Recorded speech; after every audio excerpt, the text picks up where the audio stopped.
इसे सागर मध्य प्रदेश से माँ चेतना ने पूछा है।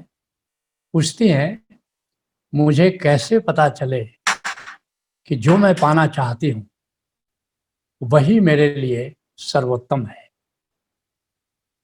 तुम्हारा लक्ष्य सही है या नहीं, तुम्हारा गंतव्य सही है या नहीं, तुम्हारी मंजिल सही है या नहीं, तुम्हारी जीवन की दिशा सही है या नहीं, इसके लिए हमारे ऋषि 4 प्रमाण देते हैं। उसको हमारे ऋषियों ने 4 पुरुषार्थ कहा है। अर्थात जिस मार्ग पर तुम चल रहे हो, जो तुम पाना चाहते हो, क्या इन 4 पुरुषार्थों को पूरा करेगा? अगर करेगा तो फिर तुम्हारा गंतव्य सही है, तुम्हारा प्राप्य सही है। वे 4 प्रमाण क्या है? पहला अर्थ, दूसरा धर्म, तीसरा काम और चौथा मोक्ष। अगर ये चारों फुलफिल होते हैं तो निश्चित ही तुम्हारा गंतव्य सही है। जो तुम पाना चाहते हो, अगर उससे ये चारों पुरुषार्थ पूरा होते हैं तो निश्चित ही जो तुम पाना चाहते हो वो बिल्कुल सही है। पहला अर्थ, अर्थात जीवन को सपोर्ट करने के लिए धनार्जन बहुत जरूरी है। तो सबसे पहले जो तुम शिक्षा प्राप्त कर रहे हो या जो तुम पेशा अपनाना चाहते हो, नौकरी है, व्यापार है, खेती है या जो कुछ भी है, तो क्या उससे अर्थोपार्जन होगा? क्या इतना अर्थ मिलेगा कि तुम स्वयं को और अपने परिवार का भरण पोषण कर सकते हो? और यही नहीं, कबीर साहब कहते हैं, साईं इतना दीजिए जामे कुटुंब समाए, और मैं भी भूखा ना रहूं साध न भूखा जाए। कि कोई अतिथि आए, कोई साधु आए, तो क्या उसकी भी सेवा करने की स्थिति में तुम हो? क्या अतिथि की सत्कार करने की स्थिति में हो? तो इसलिए धनार्जन बहुत जरूरी है। तो क्या जो तुम सोच रहे हो, जो तुम पाना चाहते हो, क्या उससे इतना धन तुमको प्राप्त होगा कि अपने परिवार के भोषण के भरण पोषण के साथ साथ किसी अतिथि का भी सम्यक रूप से स्वागत कर सकोगे? दूसरा प्रमाण धर्म। धर्म का क्या अर्थ हुआ? परोपकार। सभी धर्मों में, सभी ऋषियों ने, सभी बुद्धों ने ये बात कही है कि जो भी धनार्जन करते हो उसका कुछ अंश रखो जिससे तुम परोपकार कर सको। केवल स्वार्थ की बात मत सोचो, केवल खुदगर्जी की बात मत सोचो। परमात्मा ने इस सृष्टि का आधार बनाया है सत्यम शिवम सुंदरम। अर्थात अगर हमें परमात्मा से जुड़ना है तो परमात्मा कुछ कार्य भी करना है। किसी से भी जुड़ना चाहो, ये संसार से भी या परमात्मा से भी, एक मंत्र याद रख लो, जिससे तुम जुड़ना चाहते हो उसका कुछ काम अपने हाथों में ले लो, फिर देखोगे कि उससे जोड़ बनता चला जाता है। अगर परमात्मा से जुड़ना चाहते हो तो क्या करना होगा? परमात्मा का कुछ काम ले लो। परमात्मा का क्या काम है? इस सृष्टि को सत्यम शिवम सुंदरम बनाना चाहता है।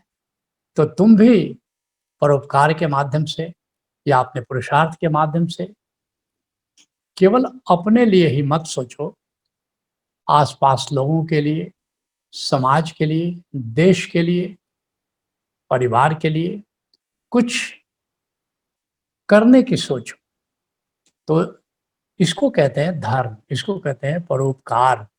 अर्थात सभी धर्मों ने करीब करीब ये प्रावधान रखा है कि कुछ हिस्सा, जैसे गुरु साहिबानों की जो परंपरा है उसमें 10% धन का हिस्सा रख देते हैं और बाकी 90% से अपना काम करते हैं, अपनी आवश्यकताओं की पूर्ति करते हैं। तो तीसरा जो पुरुषार्थ है या तीसरा जो प्रमाण है वह है काम। काम का क्या अर्थ है? अब जो तुम्हारी इच्छाएं हैं, अब जो तुम्हारी आवश्यकताएं हैं, उनको पूरा करना है। और हमारे युग का मनोवैज्ञानिक हुआ, एक महान मनोवैज्ञानिक हुआ, मैस्लो, अब्राहम मैस्लो उसका नाम है। उसकी बड़ी अद्भुत एक किताब है मोटिवेशन एंड पर्सनालिटी। उसमें कहता है कि मनुष्य की 7 आवश्यकताएं हैं। वे क्या आवश्यकता है? पहला है फिजियोलॉजिकल नीड्स, अर्थात रोटी, कपड़ा, मकान, जो बुनियादी जरूरतें हैं जीवन के लिए, उसको पूरा करना। दूसरा क्या है? Biological needs. हमारा ऋषि कहता है बुभुत्सा, अर्थात एक उम्र आने पर भोग की आवश्यकता, सेक्स नीड्स।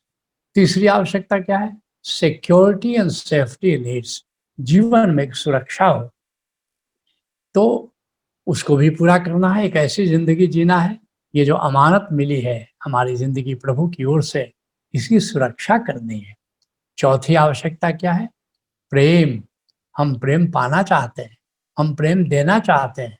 केवल रोटी से हमारी जिंदगी नहीं चल सकती, हमारे जीवन में प्रेम की जरूरत है। और उसी लिए हम विवाह का इंस्टीट्यूशन में जाते हैं, ताकि हम किसी से प्रेम पा सकें, किसी को प्रेम दे सकें। बच्चे चाहते हैं परिवार में, ताकि हम बच्चों को प्रेम दे सकें, बच्चों का प्रेम प्राप्त कर सकते हैं। तो प्रेम चौथी क्या आवश्यकता है? Belongingness needs. कहने को कोई हमारा है तभी तक जीवन प्यारा है। कोई अपना हो जिसके साथ जीने का मजा हो, तभी तो हम मित्र बनाना चाहते हैं, तभी हम समाज में रहना चाहते हैं। तो बिलोंगिंगनेस नीड्स। और छठी आवश्यकता क्या है? Esteem need. हम यश पाना चाहते हैं, हम कीर्ति पाना चाहते हैं, हम रिकॉग्निशन पाना चाहते हैं। और फिर जो सातवीं आवश्यकता क्या है? Self actualisation. हमारे भीतर कोई प्रतिभा है, जैसे तुम कैरियर चुनना चाहते हो, तो ऐसा कैरियर चुनो कि तुम्हारी प्रतिभा उसमें उसमें निखार हो। जैसे तुम्हारे भीतर गाने की क्षमता है, संगीत की क्षमता है, तो जो भी तुम चुन रहे हो अपने लिए कैरियर, क्या उसमें तुम्हारी इस प्रतिभा का निखार होगा? तुमको खेलने की क्षमता है, खेलने की प्रतिभा है, तुम फुटबॉल अच्छा खेल सकते हो, तो जो तुम कैरियर चुन रहे हो, क्या तुम्हारी खेलने की जो प्रतिभा है, क्या उसका निखार होगा? ऐसे ही तुम चित्रकार बनना चाहते हो, कवि बनना चाहते हो, जो भी बनना चाहते हो, सेल्फ एक्चुअलाइजेशन जो भीतर की प्रतिभा है, क्या उस प्रतिभा का पूरा निखार होगा? तो इस तरह से ये जो 7 जो जीवन की मूलभूत आवश्यकताएँ हैं, क्या इन सातों आवश्यकताओं की पूर्ति होगी? जो तुम प्राप्त करना चाहते हो, तुम बिज़नेस करना चाहते हो, नौकरी करना चाहते हो। इसको गौतम बुद्ध कहते हैं समाजीव। समाजीव का अर्थ क्या हो? इसकी व्याख्या करते हुए बौद्ध विद्वानों ने तो यहाँ तक कह दिया कि ऐसा पेशा, आजीविका, ऐसी भी व्याख्या कर दी है। तो फिर इसका अर्थ है राइट लिविंग। लेकिन इसकी ऐसी भी व्याख्या बौद्ध ग्रंथों ने की, और कुछ मामले में ये सही भी है, कि तुम्हारा पेशा ऐसा हो कि तुम्हारी जो दिशा है वो अर्थ, धर्म, काम, मोक्ष में जा सके। तो इस तरह ये काम। और चौथा जो प्रमाण है वह है मोक्ष, क्योंकि ये अंतिम लक्ष्य है। तुम जो भी करो, नौकरी करो, व्यापार करो, खेती करो, लेकिन अंतिम रूप से प्राप्त लक्ष्य क्या है? मोक्ष है। मोक्ष क्या है? हम सुख प्राप्ति के लिए अब तक संसार पर निर्भर हैं, दूसरों पर निर्भर हैं। मोक्ष का अर्थ है आत्म तृप्त। अब हम स्वयं में आनंदित हैं। हमको अब खुश रहने के लिए, सुखी रहने के लिए अब हमको बाहर से किसी चीज की जरूरत नहीं है, और ये अंतिम लक्ष्य है। इसलिए एक बात से मुझे बड़ी खुशी होती है। वैसे तो सभी धर्मों में शादी के समय कुछ रस्में होती हैं, और इस अवसर पर जैसे हिंदू धर्म से भी शादी होती, तो 7 श्लोक पढ़े जाते हैं। सो 7 कमिटमेंट्स हैं, पति का पत्नी के प्रति, पत्नी का पति के प्रति। लेकिन सिख धर्म में जो शादी होती है उसको आनंद कारज कहते हैं। उसमें 4 श्लोक, गुरु अमरदास जी की रचना है, उसमें 4 श्लोक पढ़े जाते हैं, और चारों में एक ही बात कही जाती है कि अब हम मिल करके आनंद की खोज करेंगे, मोक्ष की तलाश करेंगे। कितना बड़ा लक्ष्य रखा हुआ है। तो ये चौथा प्रमाण है।